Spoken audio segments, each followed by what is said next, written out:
IC News 243, votre site d'information, qui vous parle de tout. Politique, religieux, culturel et social. Plus 1 438 938 8814. IC News 243.1. Bandeko mbote boboto bondeko pe bolingombo kabino. Lokola bozali komona ngai boye elingi koloba ke bozali penza ya solo branché na IC News 243.com oyo toza na partenaire na biso officiel oyo azali Kleboa oyo bino moko kaka boyebi. Lelo bandeko tozongeli lisusu bino na émission na biso face à la caméra po topesa bino mwa ndambo ya masolo oyo etali toujours communauté congolaise ya Montréal métropolitain. Nakanisi mingi bozalaki kozela te na le 12 avril passé pour émission lelo tozo salango le 15 avril 2015.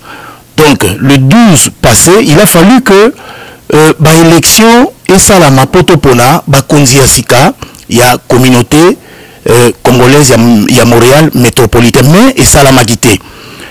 Alors et ça la magité pour la nini et nous gobini et ça la dit que bato o ba mi préparer qui déjà bakende na salwana ya Saint-Hubert kuna na Afrique sur maison Afrique ba benga rango il a fallu donc bakende kuna bakende ki lisusu te nous surtout wana tokoye bango lelo po toza na moko ya barekeran awa na plateau na biso ya IC News 243.com bino moko boko mona ye akose pris d'ailleurs boyebi déjà ezali papa Mathieu Dikou ou ezali un ancien toko benga ba membre fondateur ya COCOM donc communauté congolaise ya Montréal métropolitain yende aya bisabiso eloko nini oyo esalaki que ba élection et salamate mais toyoka ki pe lisusu que ba élection wana et salamaki te pambate bango na baningo mususu baza kobundana na bango ye moko akoyebisa biso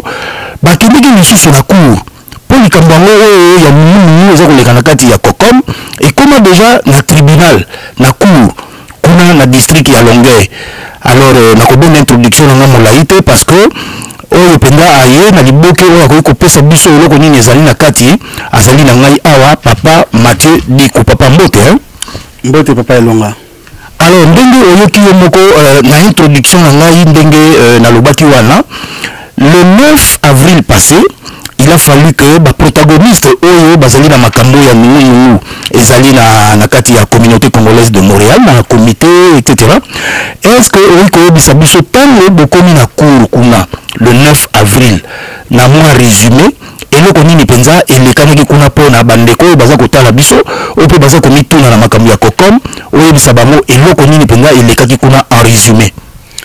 Mbote na bandeko baza kolanda biso en résumé na kokine vraiment mulai mingi te na kozala bref pambate makambo ezo sala passe mingi na sa motema komona d'abord communauté ningi za divisé na makambo eza koleka. Donc le 9 avril tant ozalaki na tribunal pour nga nazali convoqué te ezali monsieur Jean-Pierre Wafana akotsaki injonction akotsaki demande ya injonction et pas ya juge asengi makambo belé et pas ya juge asengaki ete ba élection ya le 12 et salamate pambate juge alobaki aromona biso le 1er na le 2 décembre pona koyoka biso et puis akotsaki ba makambo belé ba makambo akotsaki asengaki no basenga na président sortant Jean-Marie Musenga asela sous logo ya COCOM te asela sous combat COCOM te asengaki vraiment makambo belé mais tant to commis devant juge donc yé na bat oya convoqué par rapport ya wana abengisaki président ya commission électorale Yves Lukosa na président sortant ya communauté congolaise de Montréal Jean-Marie Musenga abengisaki bango pambate pona ye ayebisaki epa ya juge ete ke ndenge tozali boye ba élection ici et salamaki déjà et salamaki banda le 14 juin yem tazali président tala bandeko bangi basa sous ba élection mususu eza otebison na désordre to comme on a deux présidents to comme on a deux présidents dans ta communauté mambo belé alors dossier na biso comme eza déjà revimba epa ya juge a comprenait makambo wana te amona kango tellement très compliqué mingi et puis azwaki décision il y a un accord, il y a injonction justement pour la élection et ça la maté le 12 assistant de marampona le 12 pardon pour 10 jours, c'est-à-dire que si le 20 avril donc il y a mois autozali, il y a sanza autozali pour nous ça biso devant juge Oyo abanda makambo ya dossier Oyo donc devant juge Sophie Picard. Donc à bref ezawana donc yé Aza se présenté comme si Aza victime alors qu'Aza victime était à Ebike ezali ba élection yé à l'école comme président eza ba élection mo ezali illégal mais Aza mis se présenter devant ba juge comme si Azali victime alors que Aza victime était. OK, alors en résumé on le dit que effectivement le 9 avril passé ba protagoniste ba kutanaki na cour kuna na Longueuil parce que monsieur Jean-Pierre Wafana oyo alobi que yende mutazali président ya Kokom a kodisaki injonction pour que ba élection oyo ezaki prévu le 12 avril passé et salama te pour yende mutazali président oyo ya solo bapona oyo bato mosu bazolo bater azalaki élu illégalement mais tant que koloba wana ndeko Mathieu Bikou na yokaki pe na maloba na yo olobi te juge mosusu azongisaki bino que boya bosamba to bengoka kosamba to bopesa ba avis na bino ba considération na bino le 1er et le 2 décembre 2015 eza koya na suka kuna. Alors elingi koloba ke likambo ekatani nanu te. Alors entre temps likambo ekatani nanu te ndenge nini commission électorale oyo eza présidée na ndeko na biso Yves Lukusa ekoki kosala ba élection ndenge alingaki kosala le 12 avril passé awa. C'est vrai que les Camerounais ekatani nanu te mais juge wana oyo azongisi biso pona okutana le 1er na le 2 décembre azalaki clair alobaki na sibo tsaban bat ba yokango alobaki le 1er décembre na le 2 décembre eza pona ba témoignage na bino a rétractaki a salaki rétractation ya sentence finale sentence arbitrale finale pambate bango ba Jean-Pierre Wafana ba mise makambo belé à lokuta ba lobi na juge ki batikali ko ba makambo arbitrage te batikali ko zala te ba makambo belé alors que monsieur Jean-Pierre Wafana ayaka na arbitrage et pas ya maître Charles na avocat oyoye azali ko futa na $650 l'air wana zolo bango ayebi yango bien ezali malobe bengi na munoko ya avocat oya kumbaki alors que devant juge bazo wanga na kino batikali ko ba makambo oyote devant juge bazo wanga na ki batikali ko zala jamais convoqué alors nasi boyo ka maloba ya juge pas maté juge na maloba nae alobi le 1er na le 2 décembre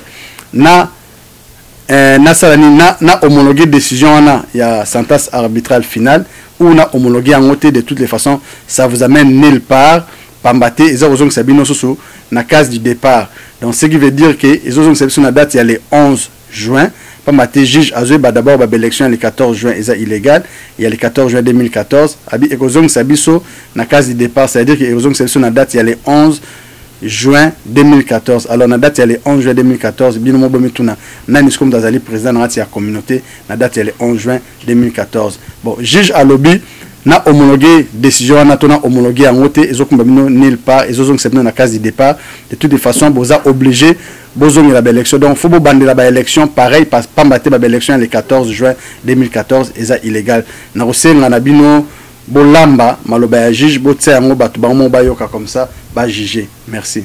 OK, alors ndeko ya biso le prophète des images azali kuna na régie ndeko Francis Mietembo otela biso audio oyo utaki kuna na cour ndenge ndeko Matidi kwa uti koloba awa comme ça na biso batutore na studio awa na bandeko oyo baza kolanda biso kuna na ba salon na bango bayoka exactement eloko nini oyo juge alobaki pour tozala un peu édifié na likambo oyo maloba to misapi pa na yo ndeko Mietembo.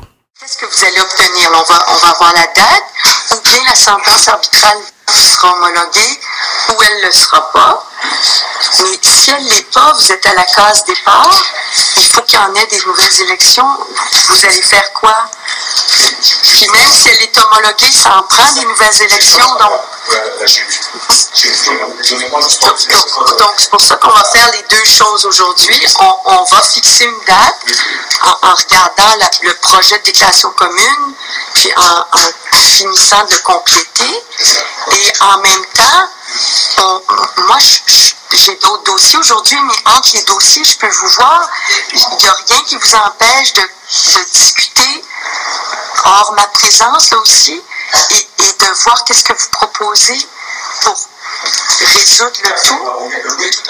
Là, de nouvelles élections vous seraient proposées sans qu'il y ait de candidats exclus, mais en suivant les statuts. Sur ce point-là, les statuts.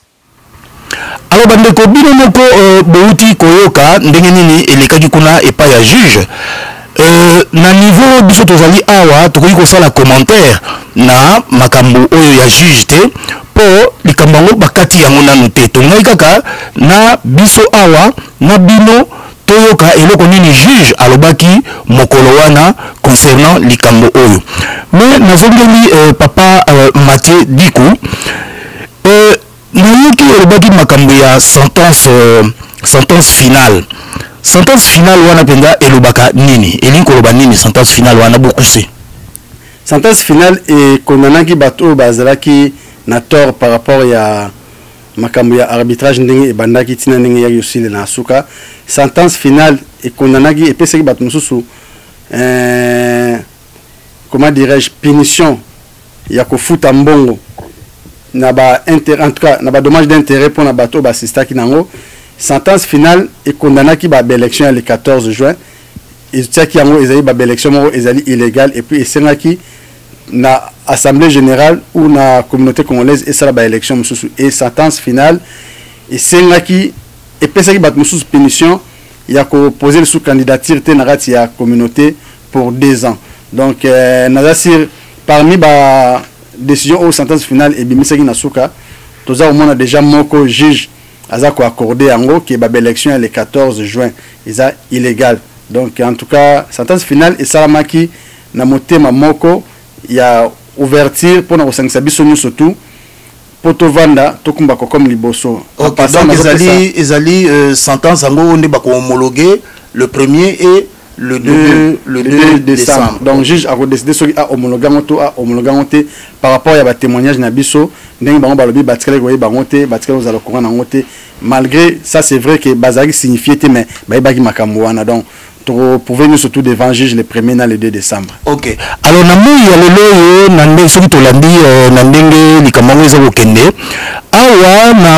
le 9 ezonga na maboko ya premier juge honorable Picard je crois hein? Sophie Picard yende motalobaka que yena kanisi ya homologaki babiloko wana na yebite tout ça mais boza ko s'attendre na nini penza Picard wana selon bino évaluation de sala ezandeni selon évaluation de sala si batu ko rango réponse au Sophie Picard honorable juge Sophie Picard a out koloba alobina homologué yango tuna homologué yango te ezokumba bino na case de départ donc boza obligé bo bandela ba élection oyo ce qui veut dire que par rapport à maloba nega wana Sophie Picard alobi yango pe clairement que sentence pré-arbitrale oyo ezali que non ba pesaki ba makambo nyonso tuna kombo ya communauté congolaise à partir le 11 juin yango nde eza kosala que juge alobaki yango très clair que ba élection le 14 juin 2014 oyo wafana azaro lobaki azali président juge Sophie Picard azaki clair dessus a répété yango à plusieurs reprises que ba élection na ezali illégal na si bolamba ngo lisusu batu bayoka parce que vaut mieux toloba na ba preuve que toloba na kokosa batu parce que malobezo ba de gauche à droite ba opesa décision boye mais Jean-Pierre wafana ki alobi tala boye juge a reconnaître ngam naza président boye na boye mais sikoyo ndenge dozo ba na maboko ndenge dozo ba boye na minutes oyo makambo nyonso ezongi na maboko ya juge oyo ayebi dossier bien parce que bazongi so pa na ye po yebi dossier bien yango sikoyo ye ayebi dossier bien alobaki déjà que ba élection le 14 juin eza illégal sikoyo face na ye tokosuka ndenge nini na osenga na bato bayoka maloba ya juge ndenge juge alobaki que ba élection le 14 juin eza illégal comme ça bino moko boyoka yango pe to meka kovanda tokanisa eloni tokosala pona communauté na biso. Okay. Merci. maloba omboka Régie kuna lokola papa Diku alobi Régie soko ozali prête pour otia maloba ngo ya honorable juge wana au balancer yango po bandeko baza kolanda biso na ICNews 243.com et na partenaire na biso officiel cleboa.com bakoka koyoka yango. Vous plaiderez ça, Oui. mais de toute évidence, c'était pas légitime de tenir des élections alors qu'il y avait un arbitre qui disait non et ça a été homologué, on suspend tout. Vous avez beau ne pas être d'accord avec l'arbitre, contester tout ça, mais ça, on peut pas prétendre sérieusement que les élections ont été libres. Il s'agit ici de la qualité de la personne. Imaginez, tous les gens de la communauté sont avisés de ne pas voter, que tout est suspendu, puis vous, de l'autre côté, vous leur arrivez en disant, ben non, tiens les élections. C'est tout à fait faux, madame. Une personne sur deux va se dire, ben je me présente pas, c'est quoi cette histoire-là? Ça mérite même pas qu'on s'y penche 2 heures, 3 heures. Respectez vos gens. C'est du mépris pour la communauté. On l'a respecté, madame. Et c'est pourquoi, dans notre requête, nous voulons faire la démonstration de ça. Mais bon, là, je vois que vous n'êtes pas parlable là-dessus. Vous voulez pas en tenir d'autres élections. C'est déplorable, puis c'est triste, je vais vous dire. Je serais vraiment déçue si je faisais partie de votre communauté. J'aurais le goût de m'en dissocier. Je me dis, c'est incroyable. Ça fait 2 ans que les dirigeants se battent. Un clan qui tient des élections alors que la Cour dit de pas en tenir. C'est pas du sérieux. Comment vous voulez que les jeunes vous respectent? Puis comment vous voulez que les jeunes de la communauté aient le goût de s'impliquer s'ils voient que c'est de la querelle puis tout ça? J'y penserais, j'y songerais, puis c'est triste. Je vous regarde, vous, c'est triste, on vous tend la main, c'est triste. Puis pensez à vos enfants, pensez aux jeunes. Un jeune qui écoute ça se dit, c'est incroyable. C'est incroyable. Ils sont découragés, puis ils n'ont pas le goût de respecter l'adulte qui pense comme ça. C'est triste. Mais ça déborde. Moi, je suis ici pour tenter de concilier. Je vous dis à froid mon impression, puis je vous dis ça de façon empathique parce que je trouve ça vraiment constructif et beau de voir une communauté qui veut rassembler son groupe, puis faire des activités, puis se rencontrer, puis faire, j'imagine, vous voulez que les traditions se perpétuent, puis vous voulez que la communauté soit liée, bien tissée, serrée. Puis regardez ce que vous faites. Si vous faites tout pour démolir. Donc, je suis triste pour vous. Je dois vous faire part de ma déception. Mais moi, manifestement, je vous dis ce que je pense et j'espère que vous allez essayer de régler. Mais je peux pas régler pour des gens qui vous, ça a l'air d'une question de principe. Vous voulez pas laisser aller, mais réfléchissez. Et peut-être le temps va faire son œuvre. Mais chose certaine, moi, il faut que le dossier avance devant la cour et vous allez devoir, je vais suspendre 10 minutes, on va revenir, vous allez me donner vos témoins. La déclaration commune, personne n'a ici, donc je la ferai avec vous, on verra combien de témoins, puis combien de temps, puis au moins on fixera une date, puis dans l'intérim, pensez-y, puis imaginez pour les gens, s'ils savent que le dossier, le litige est terminé, il va y avoir de nouvelles élections, on part sous de nouvelles bases, puis la hache de guerre est enterrée, il me semble que ça va être plus dynamique là, et que le taux de participation va être plus intéressant, puis les gens vont parler d'autre chose que des conflits internes. Ça fait 1 an que ça dure, puis 4 ans, écoutez, c'est trop long, il faut passer à autre chose. Donc, je vois pas ce qu'il y a à ajouter. Là. C'est fini. Non, il y a une information. Ouais, si vous êtes en désaccord, tant mieux, là. Votre honneur. Alors, papa dit que tu connais pratiquement à la fin, il y a émission na biso. C'est quoi, biso que dans la démarche, il faut te benga Jean-Pierre Wafana Awa. Pour ça, là, tout, il faut te benga Jean-Pierre Wafana Awa. Ce qui, par exemple, peut-il arriver que Jean-Pierre Wafana a contredire yo sur toute la ligne yo kolobanini na makambo yo lobi lelo awa? Pour Jean-Pierre Wafana, ba recherchiste na biso ba ke déjà ko lukaye soko kebite entre lelo to lobi okuna to solola na ye mais soko contredire yo sikoyo monite que komi discrédité. Ce qui a contredire là est un problème naïf parce que jusqu'à présent azo la vérité devant ba membre était jusqu'à présent azo réunir même ba membre azo réunir ce qu'on a bablo azo sala ba baza soumingité parce que mingi bazo comprendre même que situation n'est zaleli. Ce qui a contredire là il nazali prêt il y a sala naïf face à la caméra tout passer débat ensemble parce que tous les locandé communauté ezala ini tous la communauté ekende liboso pas maté des autres dans la communauté to linyangote ayebi maloba nini juge alobaki naye ayebi maloba nini juge a pointa qui est misapi tant juge azoloba naye tant juge a traité qui est de pas parlable juge alobaki makambo belé soki aza conscient azolanda ngai to tsa maloba suka ya juge yemo avanda akanisa batu pe bayoka bandeko bayoka makambo nini juge alobaki naye parce que juge a pointa qui est misapi par rapport à désordre oyo eza na la communauté juge alobi na oza ko détruire communauté juge alobi na exemple nous zo pesa na jeunesse congolaise donc yango nazo senga mingi même na ba jeune ba s'impliquer kolanda communauté ko ba statut na biso za ndenge ko ba makambo eza na communauté eza ndenge nini entre autres na website eloko moko na ko senga na batu ba lelo et que monsieur Jean-Pierre Wafana naza contre yote.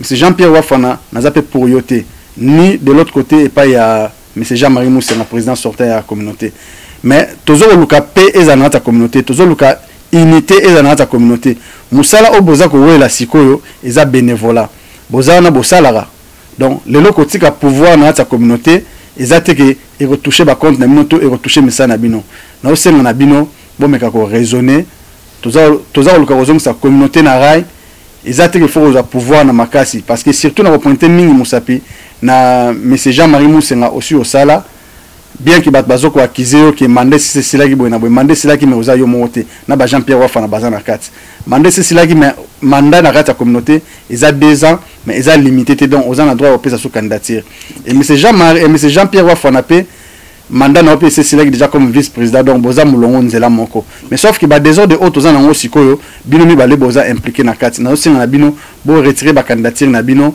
moko taza la candidat na élection za roya bo pe sa voix na bato mususu ba travailler et puis entre temps nazo souligner le moko na monsieur Jean-Pierre Wafana ezamba liboso te désordre bo e na kati communauté na kombo na yo nazo se rappeler na FCE bato ba ebio na FCE Fédération des Congolais de l'étranger à l'étranger pardon aux ala qui impliqués sur na désordre mo ya boye bo sa ki ba élection na docteur Manika Mtabanga président au sein qui intervention ya cousin na yo aya président fédéral bataka rayonde président mais cause la président na biloko ya bénévolat wana ko des choses na salaire mais na ta communauté eza bénévolat nazo senga na bino bo se retirer nazo senga na bande ko synergie ko comme o bayaki na ta makambo oyo nazo senga pena bande ko na biso ya arkoka to kanisa malamu communauté congolaise eza unité ce qui le lomboka eza okufa parce que biso mo bato zo fungola porte na ba paya donc tous ala ini poto kene liboso donc nazo senga ndenge na senga ki en tout cas nazo senga na IC News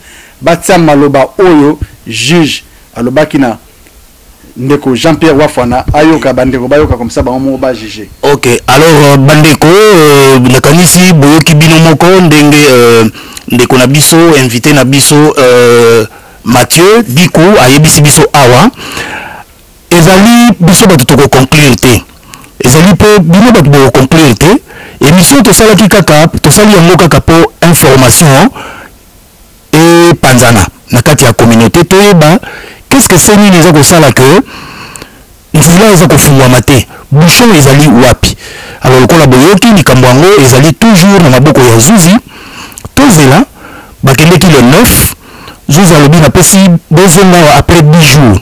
Donc après 10 jours, toyoka ce qui juge moi ko bandenge nini surtout que bazongi senga na maboko ya yemo ko mutabanda kango liboso. Ya mibale to biso to sala démarche pour toyoka pe Jean-Pierre Wafana. Parce que juge ya bien to biso na presse, to va au milieu du village. Il faut toyoka litoyo toyoka pe litoyo. Alors merci mingi na bino baso oyo bolande biso. Ngai moko ndeko abino Louis Robert Elonga Djadje tozalaki awa na émission oyo ya face à la caméra oyo ezalaki réalisé na ye moko prophète ya baimage Francis Miatembo tokomi kaka na mbala ya nsima. Au revoir. Dans les mêmes termes que la sentence rendue. En mettre à dans le même terme. C'est indiqué. C'est extrêmement. Alors, la décision a été rendue le 11. La décision, ma sentence justement, arbitrale a été rendue le 11. On l'a ici. D'accord.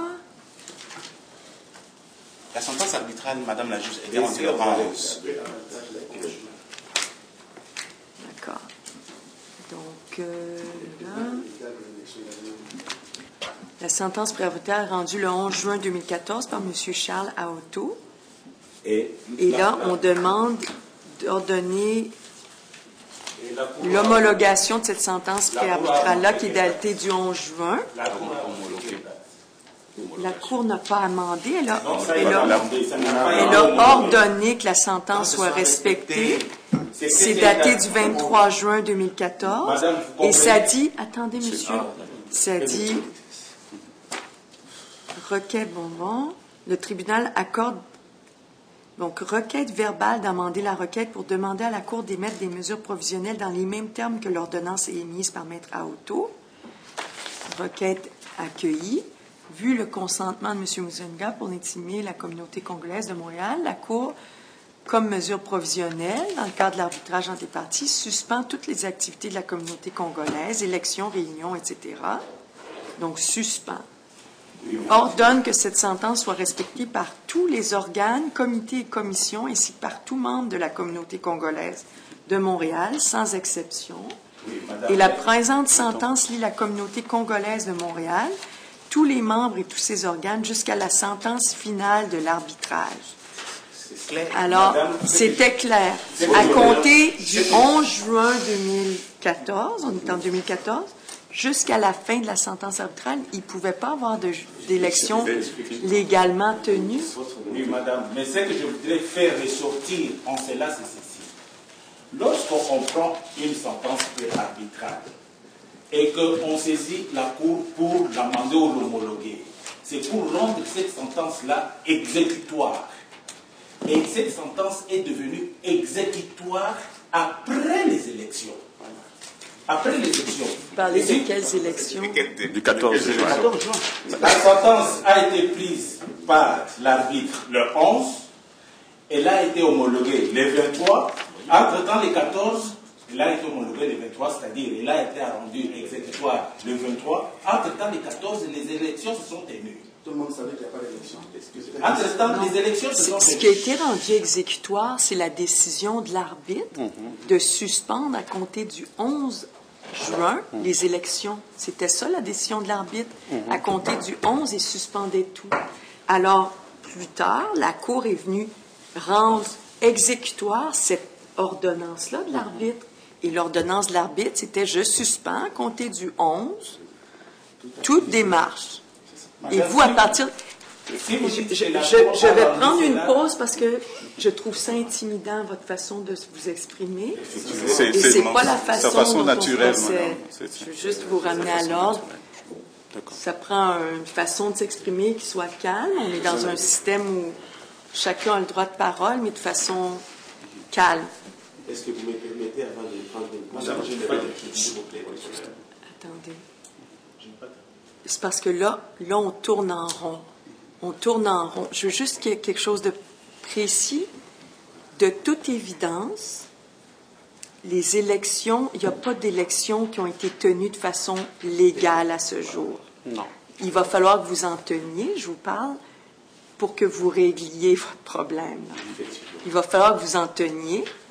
Et vous avez tout intérêt, vous êtes tous ici aujourd'hui à discuter pour vous entendre sur la tenue. Quand est-ce que ça se tiendra?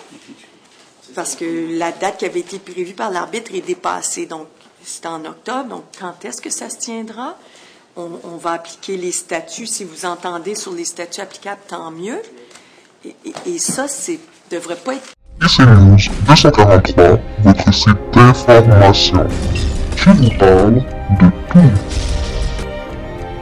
Politique, religieux, culturel et sociale. Plus 1 438 938 8814 et c'est 243.1.